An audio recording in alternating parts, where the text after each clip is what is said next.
Our community tonight joins with the Diocese of Albany. We're praying for all those who've lost their lives with this terrible pandemic. We pray also for all the sick and those who are suffering at this time. And let us remember also all those who care for us, and we pray for them tonight. Before we breathed our first, O God, you etched our names upon your hands, like stretch marks on our mother's skin.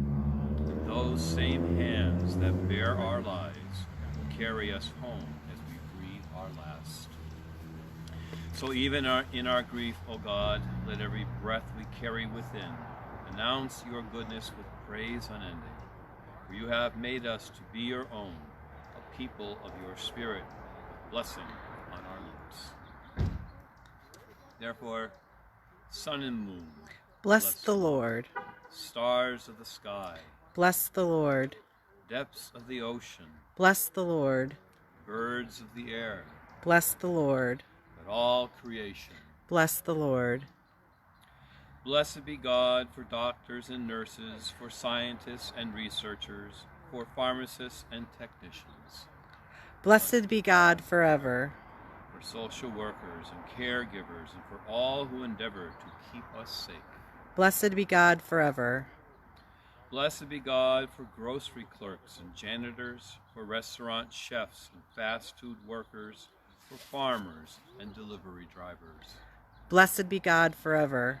For field laborers, postal carriers, for all who feed and care for us. Blessed be God forever.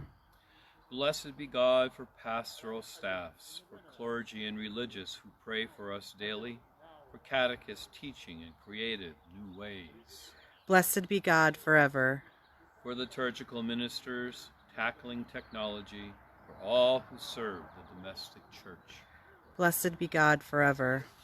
Blessed be God for teachers and parents, for those who sing and those who dance, for musicians, artists, composers, and poets. Blessed be God forever. For comedians, actors, storytellers, for all who inspire and sustain our hearts. Blessed be God forever. And blessed be God for the human spirit that strives to live in more gentle ways, that connects with others while staying apart. Blessed be God forever. That weeps and laughs and sits in silence for the human family in deeper communion. Blessed be God forever. In faith and love we ask you, God, let not this virus consume our world, but breathe your Spirit in us again, that we may praise you unceasingly. With Christ our Lord, from whom all good things come. And we pray, too, with the intercession of our Blessed Mother, Mary, the Immaculate Conception. Thank you for being with us tonight. Blessings.